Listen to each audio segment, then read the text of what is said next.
네, 국민의힘 원내대표 선거가 나흘 앞으로 다가온 가운데 재선의 이용호 의원이 가장 먼저 출마 선언을 했습니다.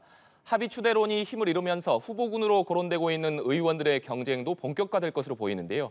뉴스 1번지 1번지 현장, 오늘은 국민의힘 조혜진 의원 모시고 관련 얘기 나눠보겠습니다. 어서 오십시오. 예, 반갑습니다. 네, 의원님. 예. 아무래도 원내대표 선거에 가장 유력한 후보시다 보니까 예. 기자들도 출마를 하실지 여부에 대해서 굉장히 관심이 많은 것으로 알고 있습니다. 예. 오늘 오전에도 기자들이 의원님 주변에서 많은 질문을 던지던데 예. 가부간에 오늘 정리를 하겠다 그렇게 말씀을 하셨어요. 어떻게 예. 결정을 하셨습니까? 아직 못했습니다. 오전부터 하여튼 수십 통의 전화가 온 것 같은데 제가 아직 마음이 정리가 안 돼가지고 네. 못 받았습니다. 네. 답을 할 수 있는 상황이 아니라 가지고 네. 일단 저희 보좌진들한테 출마할 경우를 대비해서 절차는 준비를 하도록 지시는 해놨는데 조금 더 고민이 필요합니다. 가장 고민이 되는 지점은 어떤 부분일까요? 일단은 4월에 제가 출마했었다가 안 됐고 이제 내년 4월에 있을 때 그때 이제 꼭 돼야 되겠다고 생각하고 준비를 해왔는데 갑자기 이제 선거가 있게 됐죠. 그래서 계획이 없던 거라서 좀 혼란스러운 부분이 있었고 이번 원내대표 선거를 어떻게 해야 되는가에 대해서 저희 유권자인 우리 국민의힘 동료 선후배 의원님들 쭉 의견을 들어보면은 또 여러 생각들이 또 갈려 있는 것 같아요. 그래서 그런 분들의 생각도 좀 어쨌든 그분들의 지지를 받아야 제가 원내대표가 될 수 있는 것이기 때문에 그분들의 생각도 같이 고민하다 보니까 조금 생각보다 좀 길어지고 있습니다. 네.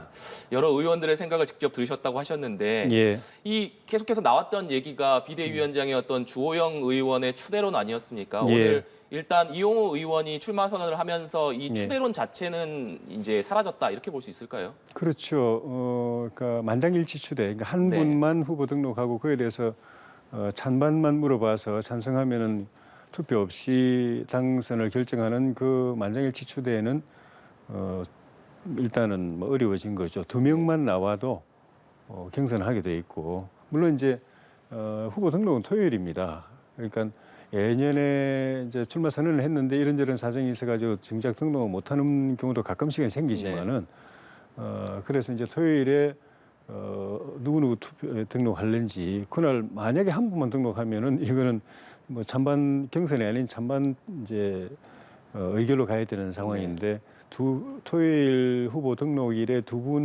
최소한 두 분만 등록을 해도 경선 불가피하죠. 네. 그런데 실제로 궁금했던 부분이 주호영 위원장을 추대한다 이런 의견이 당내에서 실제로 있었나요? 예, 좀 있습니다. 네. 지금 추닝계 초재선 의원들 중심으로 그런 의견들이 좀 있었다고 하던데. 예, 그 중진들 가운데도 그런 의견이 있고요.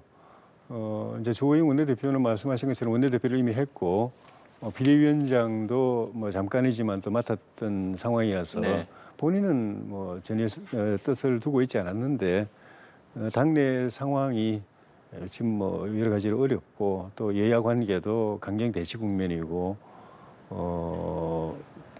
정기국회 하반기 운영이 여러 가지로 어려움이 예상이 되니까 조호영 원내대표 같이 경험 있는 분, 원내대표, 원내 운영, 여야 협상 이게 일선에서 해본 경험 있는 분이 위기 관리를 좀 해줄 필요가 있지 않겠느냐 하는 이야기를 하시는 분들이 좀 계신 것 같아요. 네. 예. 네, 저희 연합뉴스 TV 기자들이 원내대표 화마평에 오른 여러 의원님들께 취재를 좀 해봤더니 다들 고민은 하고 계신데 선뜻 출마 선언을 하겠다 이런 얘기는 못 하시고 있는 상황인 것 같습니다. 다들 여러 가지 이유 때문들의 고민이 많으신 것 같은데 지금 국민의힘의 대다수를 차지하고 있는 의원들이 아무래도 이제 유권자이다 보니까 초재선 의원들이 상당히 많은 상황입니다. 결국 이 초재선 의원들의 마음을 사로잡는 것이 원내대표 당선의 그 길이 될 텐데 어떻게 좀 이 표심 출마하신다면 어떻게 이분들의 표심을 좀 잡을 계획을 가지고 계십니까? 초재선, 다선, 중진 다 생각이 똑같습니다. 개별적으로는 친소관계, 이해관계 조금씩 다를 수 있겠지만은 우리의 큰 틀의 이해관계 또 정치적 운명 이거는 결국 하나거든요. 우리가 만든 정부, 우리가 뽑은 대통령이 성공해야 된다. 그리고 그 성공을 바탕으로 해서 내후년 총선에서 이겨야 된다. 그리고 남은 또 3년 동안 국정 운영 잘해서 정권 재창출해야 된다. 이 목표는 선수 관계 없습니다. 다 뭐 부인하는 분 아무도 없고 네. 그 목표를 달성하기 위해서는 당이 분열이 없어야 되고 화합하고 통합돼야 되고 그리고 집권당답게 이 실력을 갖춰 가지고 대통령과 정부를 제대로 뒷받침해 드릴 수 있어야 되고 네. 그런 걸 만들어낼 수 있는 지도력이 누구에게 있는가 그게 관건이 아닌가 싶습니다. 네. 예. 후보군으로 거론되는 윤상현 의원 같은 경우에는 이 가처분 신청에 대한 법원 판단이 나올 때까지 선거를 좀 미뤄야 되는 것 아니냐 이런 얘기도 하시더라고요. 예. 이 지점은 좀 동의를 하십니까? 저는 그건 어떤 관계인지 잘 이해가 안 되는데 제가 볼 때는 큰 관계가 없는 것 아닌가. 가처분 심리가 28일로 잡혀 네. 있는데 지금부터 보름 가까이 더 기다려야 되잖아요. 그리고 지난번에도 보지만은 심리해놓고 바로 결정 안 했거든요. 그래서 결정할 때까지 또 얼마 걸릴지 모르는데 그때까지 이 원내대표 자리를 계속 비워두면은 좀 이 집권당 원내사령탑의 공백이 너무 길고 또 지금은 이미 정기국회 시작됐습니다. 조금 있으면 국정감사하고 예산 법안 처리해야 되고 예약은 협상해야 될 것도 많은데 이 자리 그렇게 비워둘 수가 없죠. 네. 예. 지금 국민의힘 신임 원내대표가 맡아야 할 과업들이 많기 때문에 하루라도 예. 빨리 선출을 해야 된다 이런 그래서 얘기로. 이례적으로 어제 저희 당 그 원내대표 경선 선거관리위원회가 선거 일정을 그 의결을 해가지고 공문으로 모든 의원들한테 네. 통보를 했는데 토요일에 후보 등록하고 네. 월요일에 투표하게 돼 있어요. 그렇죠. 네. 그러니까 일요일 하루만 선거운동하게 돼 네. 있고 그리고 당일도 아마 후보가 난립할 걸로 예상해서 그런지 모르겠는데 그 예년에 그 원내대표 경선 때 반드시 있었던 토론회를 그냥 생략하고 후보들의 정금 발표만 7분씩 듣고 바로 투표하는 걸로 그렇게 잡아놓은 것도 그런 빨리빨리 원내사령탑의 공백을 메워야 된다는 그 네. 고민과 또 관계가 있지 않나 싶습니다. 네. 예. 이 얘기도 해보겠습니다. 우여곡절 끝에 지금 정진석 비대위가 출범을 했습니다만 예. 계속해서 이준석 전 대표 리스크가 좀 발목을 잡고 있다 이런 얘기가 나오고 있습니다. 예. 의원님께서는 애초에 윤리 결정이 좀 무리했다 이런 예. 입장을 밝히셨다가 이후에 예. 이준석 전 대표의 태도에 대해서는 조금 비판을 해오셨는데 맞습니다. 지금 이준석 대표가 계속해서 이 정진석 비대위에 대해서도 가처분 신청을 하는 이런 연속된 모습은 어떻게 보고 계십니까? 당에도 물론 정치적 부담 또 정치적 상처 타격을 주고 있고 또 우리 당이 뽑은 우리 정부에도 분명히 정치적 부담을 크게 주고 있는 게 사실입니다. 또 대놓고 대통령을 직접 공격하고 심지어 뭐 조롱하고 비아냥대고 이렇게 했기 때문에 대통령께 하지 못할 행동도 너무 많이 했고 또 자기가 대표로 본인 주장대로 하면 본인이 당 대표로 현재도 있는데 네. 본인이 대표하고 있는 이 당을 향해서 무차별적인 소송전을 벌이고 이거는 그 아무리 자기 방어를 위한 필요성이 있다 하더라도 그 선을 넘어버린 거죠. 그래서 이거는 너무나 과도하고 극단적인 언행을 계속하고 있기 때문에 이렇게 해서 법적으로 뭐 이길지도 사실 잘 모르겠지만 이긴다고 하더라도 왜냐하면 지금 법원의 성향이 딱 드러나 버려가지고 네. 저는 그 지난번 1차 가처분 때 상식적인 부분이라면은 가처분 안 받아들일 거라고 봤는데 이제 받아들이고 있습니다. 뭐 계속 이렇게 하가면은 또 받아들일 수도 있죠. 네. 법적으로 또 이길 수도 있죠. 당을 또 패배시킬 수도 있죠. 근데 법적으로 그렇게 이기고 당에다가 데미지를 준다고 자기가 정치적으로 사느냐? 본인은 그렇게 생각하는지 모르겠습니다. 요 좁은 국면만 놓고 보면 내가 계속 이겼으니까 네. 내가 승자가 아니냐? 내가 입지가 더 커진 거 아니냐? 이렇게 생각할지 모르겠지만 정치를 직업으로 오랫동안 해본 저 같은 사람의 이렇게 시각에서 볼 때는 그건 정치적으로는 죽는 길입니다. 네. 이준석 전 대표가 법적으로 승리하더라도 정치적인 타격은 피할 수 없을 것이다 이런 말씀이신데 정치적으로는 희망이 없습니다. 이렇게 네. 가면. 그렇다면 이 시점에서 지금 이 문제를 좀 어떻게 풀어나가야 될까요? 정진석 비대위원장께서는 아직까지 이준석 전 대표와 연락을 하거나 뭐 그러시지는 않았다고 저도 듣고 있는데 예. 이 문제를 지금 꼬여버린 이 실타래를 풀 수 있는 방법은 어디서부터 실마리를 찾아야 된다고 생각을 하십니까? 사실 너무 멀리 가버린 측면이 있고 어떤 분들은 뭐 돌아올 수 없는 강을 건넜다 또 돌아올 다리까지 불태워버렸다 이렇게 보는 분들도 계신데 할 수만 있다면은 본인에게도 그래도 희망이 생기려고 하면 네. 또 당에도 그래도 좀 유익이 되려고 하면 또 대통령에게도 좀 도리를 다 하려고 한다면은 소송은 그만해야죠. 네. 왜냐하면 법적으로 이겨도 제가 말씀드린 대로 의미가 없습니다. 당연히 정치인으로서 앞으로 소송에서 몇 번 이겨가지고 그걸로 끌어내려고 하는 게 아니라 정치를 계속하려고 생각하는 분이잖아요. 그러면 그 기준을 가지고 정치적으로 앞으로 희망이 있는 길이 뭐냐, 미래가 있는 길이 뭐냐, 내가 가능성이 있는 길이 뭐냐, 그걸 봐야 되는데 그러려면은 소송 그만둬야죠. 당을 향해로 자기 당 대표라고 하면서 대표가 당을 향해서 자기가 대표하는 그 당을 향해서 계속 공격하고 법적으로 공격하고 패퇴시키고 그만둬야죠. 그리고 본인이 억울한 부분도 분명히 있습니다. 그렇지만 또 본인이 자초한 부분도 있습니다. 본인 또 잘못도 있고 네. 부족한 부분도 있고 시간을 갖고 그걸 돌아보고 메꿀 건 메꾸고 고칠 건 고치고 다듬을 건 다듬어 가지고 제대로 정치할 수 있는 이준석으로 돌아오는 것, 그게 본인도 좋고 당도 좋고 네. 우리 정부에게도 도리라고 생각합니다. 네, 이준석 대표의 변화, 태도 변화가 우선이다 이런 예. 말씀해 주셨습니다. 이 질문도 좀 드려보겠습니다. 이 최근에 국무조정실이 문재인 정부의 태양광 발전 시설과 관련해서 2,600억 원이 넘는 위법 사례가 적발됐다 이렇게 예. 밝혔는데 이에 대해서 오늘 아침에 윤석열 대통령이 개탄스럽다. 예. 또 사법 처리 가능성까지 언급을 하셨습니다. 예. 이에 대해서 민주당에서는 전 정부 탓이 여전하다, 전 예. 정부 모욕 중이다 이렇게 강하게 반발하고 있거든요. 이 부분은 어떻게 지금 보고 계십니까? 민주당이 너무해요. 이거는 예상된 거고 예고됐던 겁니다. 저 같은 사람조차도 TV 토론에 나와가지고 지난 정부 때 이 탈원전 밀어붙이면서 그 수단으로 신재생 사업을 밀어붙일 때 예고했습니다. 이렇게 하면 분명히 탈난다. 왜냐하면은 MB 정부 때도 제가 모셨던 이명박 정부 때도 신재생 에너지 하려고 하다가 안 된 경위를 봤거든요. 네. 왜냐하면 이게 타산이 안 맞아요. 신재생 에너지를 가지고 전기 생산하는 거는 생산비에 비해서 한전이 사줄 수 있는 이 가격이 낮습니다. 한전은 왜냐하면은 원전이라든가 다른 그 자원을 이용해 가지고 발전하면 훨씬 더 싼 값에 그 전기를 살 수 있는데 왜 비싼 값에 주면서 그 신재생 에너지를 사겠습니까? 살 수가 없죠.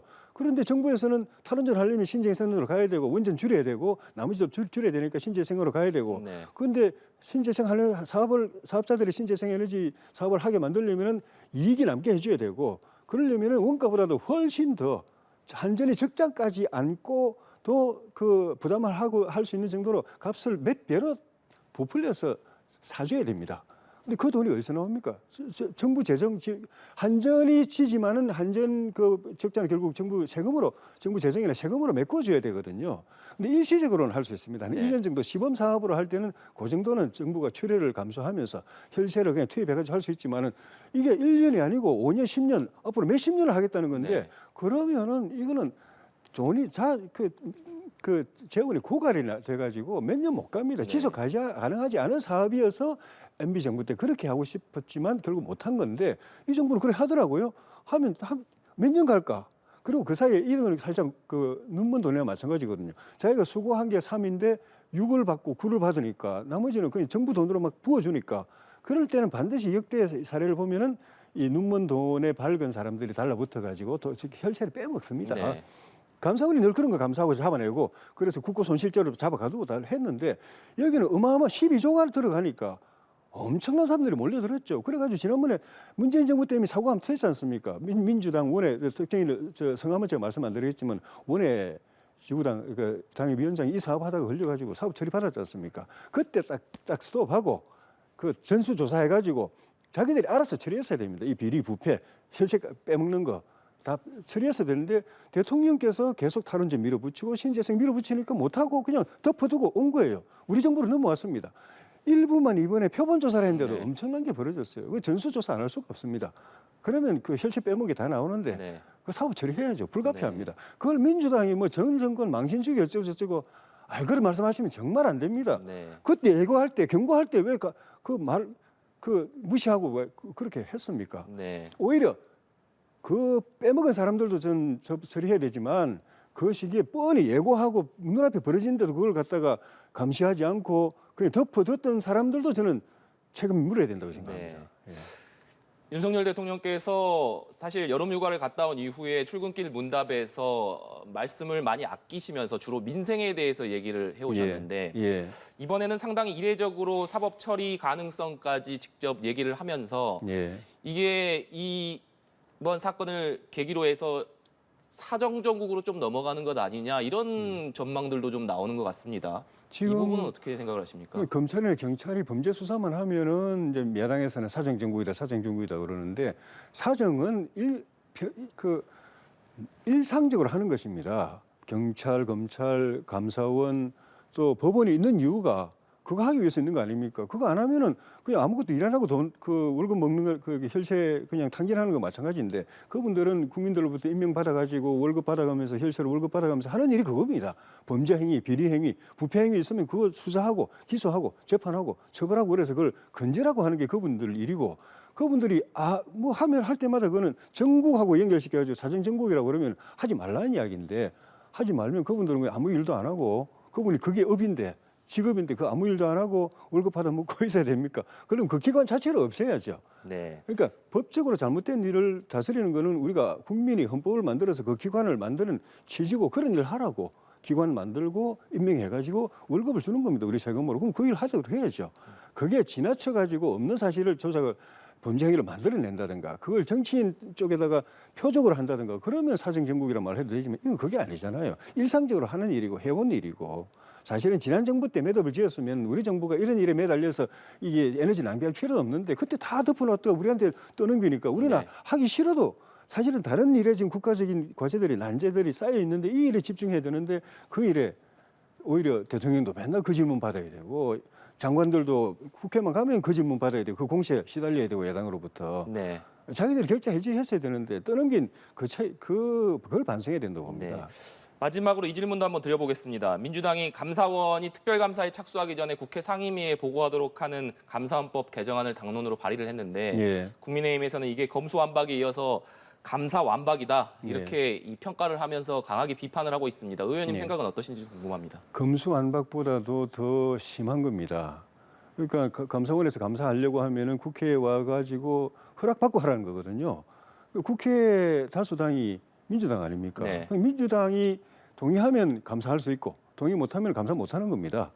그러니까 민주당이 감사를 허락하면 하고 아니면 하지 말라고 하는 건데 감사 대상이 우리 정부 때 거는 사실 별로 없습니다. 이제 넉 달밖에 안 됐기 때문에 감사하려고 해도 뭐 얼마나 되겠습니까? 지난 5년 동안 걸 감사해야 할 수밖에 없는데 그 5년의 그 비리나 부패나 이런 그 부당한 일에 책임이 있는 민주당이 그 감사하라고 허락하겠습니까? 결국은 자기들이 죄 지어놓고 자기들이 잘못해놓고 감사 못하게 막으려고 하는 건데 검수완박은 이제 범죄 행위를 이제 저질러 놓고 수사하려고 하면 수사 못하게 수사기관에 손발을 묶어 놓는 건데 이거는 아예 내 허락받고 하는 겁니다. 내가 어떻게 보면 정치적으로나 법적으로 책임자일 가능성이 많은데 민주당이 근데 그거를 내 허락받고 하라고 그러면서 하지 말라고 하겠죠, 당연히. 지난 정부 때 관계되면 하지 말라고 하겠죠. 그런 법이 어디 있습니까? 네, 진짜 너무해요. 네, 알겠습니다. 네. 오늘 말씀은 여기까지 듣도록 하겠습니다. 지금까지 여러 현안에 대해서 국민의힘 조혜진 의원과 함께 얘기 나눠봤습니다. 오늘 말씀 고맙습니다. 예, 고맙습니다.